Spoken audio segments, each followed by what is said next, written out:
What up, B Squad? It is your boy JB, and we are here today with the review for Sistas on BET Season 5, Episode 11. You guys, the episode is titled Dead to Rights.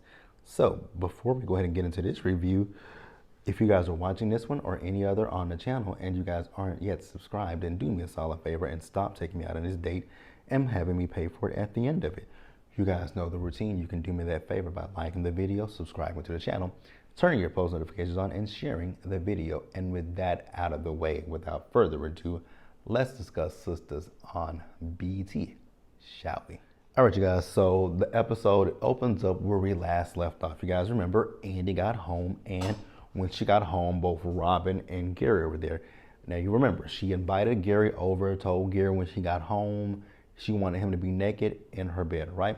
Well, he wasn't naked in her bed. He was on her couch, and Robin was on the others, on the other side, right? So she's like, what the hell is going on here? So Gary was like, when I got here, I saw him downstairs, so I just invited him up. She said, you felt the need to invite him up to my apartment, and you felt it was okay to come up here with him. He says, so this is Robin. Robin says he's been calling her. She says, why couldn't it wait till tomorrow? He says, it's about the business that we discussed. And she's like, oh, Gary, can you go in the other room? So you want me to go in the other room? Yes, this is, very important. So can you go in the other room? So Gary went off into the other room, right? So Andy and Robin are talking. So you guys know that the conversation that they're talking about is Sabrina and getting Sabrina out of jail, right? So he tells her that, he was the prosecutor. She said, yeah, he's an ass, right? So he tells her that, they are able to grant Sabrina bail, but it's going to be an expensive bail. She says, how much? He says, $3 million. She was like, huh? He was like, can you get that? She's like, maybe half. She's like, so can I borrow the money from you? And he was like, so you don't believe she did this? She says, no, Sabrina would never do anything like that, right? So he says, on your word, I'll see what I can do for you, right? So she says, thank you. So Robin, he eventually left, and Gary was still there. She says, Gary, you can come out. I know you heard everything. He says, I didn't. I said, Gary, shut up. So then we move over to Danny and Preston, right? So Danny and Preston, they woke up together. Now, Danny and Preston did not have sex with each other the night before, so it was interesting how Danny was playing so shy and coy. And I think it's even more interesting the fact of what just recently transpired with Danny, and the fact that she was, I know that, Preston didn't do anything to her, but something as traumatic as that, I just wouldn't want to be around a man or a woman. If I was a woman and a man had abused me, it would just be, I would be like, I'm just not in the headspace to be around. But hey, she's cool, right? So she asked him at one point to stay. Now they went back and forth because he said yes at one point, but then he was like, he's gonna go. Then she said something about paying the rent. He's like, the last time he paid rent, he paid up to 3 months, and we know the story with that one, right? So then he asked her what happened to the place. She said, oh, I was doing a little bit of redecorating, right?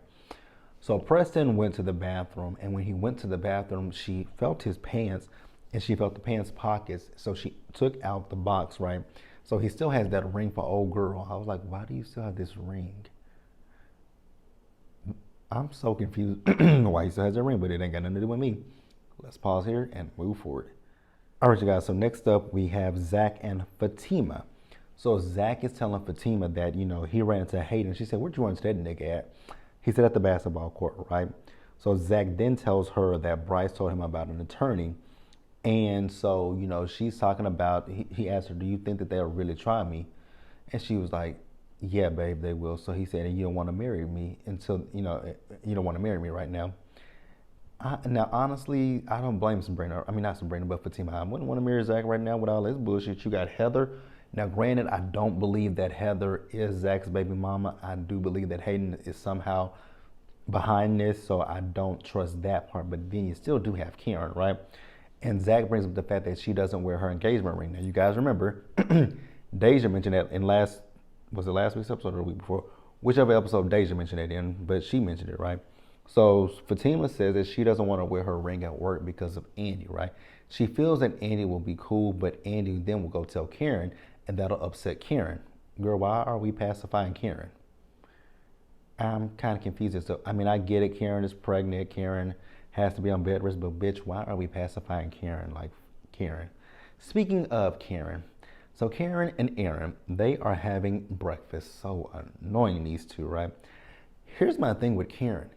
So at one point, Aaron says to Karen, I love you. And she says, I love you too. No, you don't. Like that, now I know y'all, some of y'all be like, you can't stand Karen. You guys are correct that I can't stand Karen. And this is one of the reasons why I can't stand Karen. It has nothing to do with my dislike for Karen doesn't really have anything to do with Zach or Fatima. It's the fact that I feel like Karen plays a game, right? We know Karen wants to be with Zach, but it feels like she strings Aaron along because if you guys go back to her reading them damn letters, she says that she can't stand Zach at times, but she still wants to be with him. She still wants this baby to be his. But you're telling Aaron that you love him. So she tells Aaron that she's gonna go into the salon today and that the girls are gonna go with her so she can go to the doctor, right?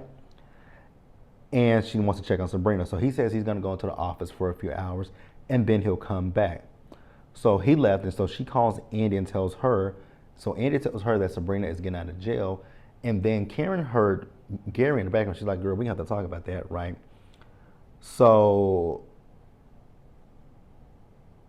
Gary told Andy when she got off the phone with Karen that he now realizes that Robin is no threat to him, and he might not be in the company much longer. With dealing with the hostile takeover and everything. I was like, what do he and Hayden have planned? Because I don't know what the plan is. I don't care what the plan is. I hope it backfires on both of their asses, to be quite honest with you guys. But let's pause here and move forward. So next up, you guys, we see Pam. So Pam got to the salon and she saw that she left the curlers on. Oh, she would have been mad if she found out about this. But Karen walked in. She's like, what are you talking about? Oh, nothing. She said, Pam, you left the curler. It was a mistake, girl. You know what? Next time, I'll just send you a video. Well, you should have sent it to me the first time I asked you. Well, you know what? Don't make me call your mama. If you call my mama, I'm going to have to tell her that you left the curls on. Girl, don't do that. Why does she talk like she talks with her hands? I love Pam, but her acting is horrible, right, you guys? Horrible. But love the character Pam, but that acting is horrible. So Karen went to her office. She called Danny up, and Danny was like there at the courthouse, and they're trying to see if Sabrina's going to get bail, right? So we do find out that they granted her the bail. So the prosecutor came out, and he was being a complete asshat to Andy, right? So Sabrina got bail, so she's going to be getting out pretty soon.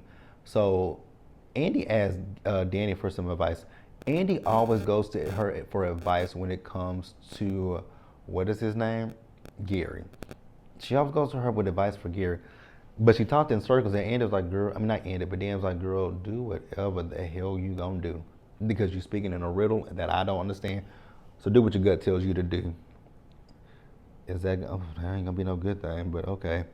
So let's pause here and move forward, you guys. So next up, you guys, the prosecutor. So the prosecutor went to Maurice, right? And the prosecutor played the recording of Maurice talking to Q about the fact that, quote unquote, he and Sabrina were the masterminds behind this robbery. And even Maurice said, listen to that. Clearly it was a joke. He says, well, the jury won't believe that. I'm like, you think so? You don't hear him being facetious. He said you and your, okay, whatever, right? So the prosecutor tells Maurice, like, so I know that you ain't the one who did it, right? So I'll let you go. But what you need to do is, I need you to say that Sabrina was the one behind it. Riddle me this, Batman. If you know that Maurice wasn't behind it, why do you think Sabrina was behind it? Like I said in last week's episode, this man needs to recuse himself because he has this is a vendetta against Andy. You know that Sabrina is Andy's friend, and you have a vendetta against Andy because Andy defended your wife against you. Now, Andy would have been a terrible lawyer if she didn't try to get her client as much money as she could have gotten out of that divorce, right? So, Maurice basically told the prosecutor, like, no deal, like, I need a lawyer. I'm not gonna say anything else to you. So, he's again, the prosecutor is telling Maurice that you need to tell us that it was Sabrina, and we'll let you, we'll give you a slap on the wrist. But again, like I said, if you know that Maurice is innocent, why do you think Sabrina was the mastermind? And see, here's the thing. Here's the issue with this storyline, right? Because, like I said, anybody who knows the law, they're not just gonna go off of a recording. This is where real life logic has, or some kind of logic has to come in, right? If you are going to pin somebody for a crime, you're gonna have evidence. You're gonna have an insurmountable amount of evidence that proves without a reasonable doubt that these people are the ones that actually committed the crime. The only thing that you have linking Sabrina and Maurice to this quote unquote bank robbery is a statement from Q and a recording that Q got. Now, granted, this recording can be admissible in court because Georgia is a state where you don't have to have consent to get someone to record somebody, right? But the only thing that you have that really points to Sabrina and Maurice is that damn recording. That's all you got. What other evidence do you have? Like when it comes to especially when it comes to a sting of a bank robbery, they follow people. But okay, that's all I got. So after that, we see Andy, right? So she calls Andy calls Karen to tell her that Sabrina is out, right? So Sabrina came out and she was talking to Karen on the phone, and Karen tells her she wants to see her, and Sabrina's like she just wants to go home and take a shower, right? So then we see Zach. So Zach went to go see the lawyer. So now this was kind of interesting. The fact that now with child support, I'm not even going to get into that situation, but child support is literally just that, child support, right? So, but the woman was like, they can take half of what he has, right? I was like, can't they? I mean, granted, they can take half of his earnings, right? Not his homes. Like they can't take anything from the house. Well, okay, I got it. I figured it out. Right? I figured out what she was saying about half, because he is renting the other side of the house to Deja, so they can get half of that income. Got it. Hopefully that's what she meant. If it ain't, I'm not going to dig deep into it, but let's pause here and wrap up the episode, you guys. So Andy and Danny, they took Sabrina home, and stay free, baby. When Danny said stay free, I was like, Danny, you ain't ish, right? So they left out, and she got a phone call from Calvin, and Calvin is talking about Q. He's there. He won't leave. So she says, I'm coming over. He says, no, I'm coming with you. She says, no, I'm coming over there. She's going to take a shower first, right? So Karen went to the doctor, and I don't know who that is, right? Because Tyler left that on a cliffhanger. So come to find out, Karen thinks she got pregnant on the 19th, but the doctor tells her that looking at it, she conceived on the 12th. So now the question is, who the hell did she sleep with on the 12th and the 19th? Hopefully she slept with Aaron on the 12th. And the girls ask her, but cliffhanger. So then we move over to Maurice's crib. So Sabrina showed up. She went off on Q, and Q being, his typical self, right? So Sabrina grabbed one of Maurice's dad's golf clubs, clocked the hell out of him, right?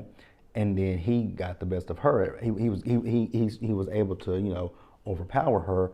And Calvin got the golf club and just beat him down to the ground with the golf club. Excuse me, y'all.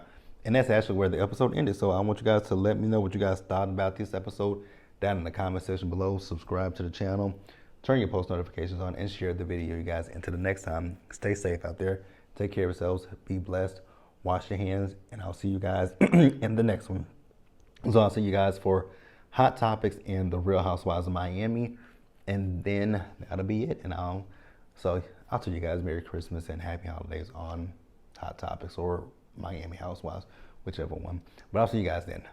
Bye, guys.